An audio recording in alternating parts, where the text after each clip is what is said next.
नमस्कार, मैं हूं आपके साथ आयुषी गुप्ता।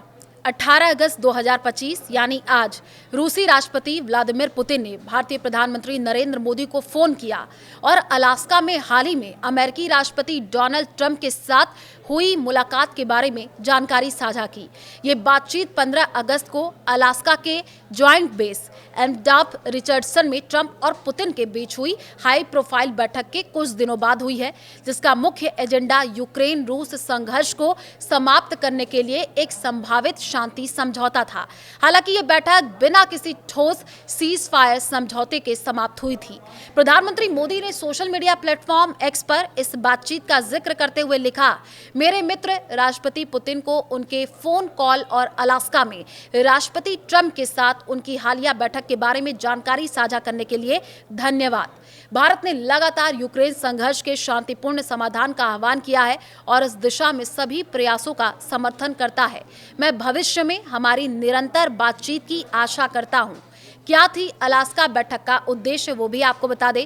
अलास्का में ट्रंप और पुतिन की मुलाकात का मुख्य उद्देश्य यूक्रेन में चल रहे युद्ध को समाप्त करने के लिए बातचीत शुरू करना था। इस बैठक में दोनों नेताओं ने अपने शीर्ष सलाहकारों के साथ लगभग 2.5 घंटे तक चर्चा की। पुतिन ने इस दौरान कहा कि रूस और अमेरिका को अपने द्विपक्षीय संबंधों को बेहतर करने के लिए पेच पलटने की जरूरत है। उन्होंने ट्रंप के साथ अपनी बातचीत की मैत्रीपूर्ण और रचनात्मक बताया, लेकिन कोई ठोस समझौता सामने नहीं आया। ट्रंप ने भी इस मुलाकात को उत्पादक करार दिया और कहा कि कुछ बिंदुओं पर सहमति बनी है, लेकिन कुछ बड़े मुद्दे अभी भी अनसुलझे हैं। मोदी पुतिन बातचीत का आखिर महत्व क्या है? पुतिन ने पीएम मोदी को फोन करके न केवल अलास्का बैठक की जानकारी दी है, बल्कि भारत रूस के बीच रणनीतिक साझेदारी को और मजबूत करने पर भी चर्चा की है। भारत ने लगातार इस बात पर जोर दिया है कि यूक्रेन संकट का समाधान शांतिपूर्ण तरीके से और कूटनीतिक बातचीत के जरिए होना चाहिए। ये बातचीत ऐसे समय में हुई जब यूक्रेन के राष्ट्रपति व्लादिमीर जेलेंस्की जल्द ही व्हाइट हाउस में ट्रंप से मुलाकात करने वाले हैं और इससे पहले मोदी ने जेलेंस्की के साथ भी बातचीत की थी और यूक्रेन के लोगों के लिए शांति और समृद्धि की कामना की। भारत की भूमिका और वैश्विक कूटनीति। इस बातचीत से भारत की वैश्विक कूटनीति में सक्रिय भूमिका एक बार फिर सामने आई है।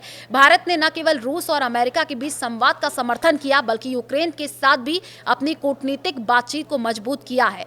पुतिन और मोदी की ये बातचीत भारत रूस के बीच गहरे रणनीतिक संबंधों को दर्शाती है, जो व्यापार, रक्षा और तकनीकी सहयोग जैसे क्षेत्रों में और विस्तार की संभावना है।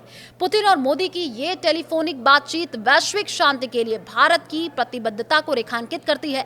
अलास्का में ट्रंप पुतिन की बैठक भले ही बिना किसी ठोस परिणाम के समाप्त हुई, लेकिन भारत ने स्पष्ट किया कि वो सभी पक्षों के साथ मिलकर यूक्रेन संकट के शांतिपूर्ण समाधान के लिए प्रयासरत रहेगा। ये कूटनीतिक पहल भारत की वैश्विक मंच पर बढ़ती भूमिका को दर्शाता है।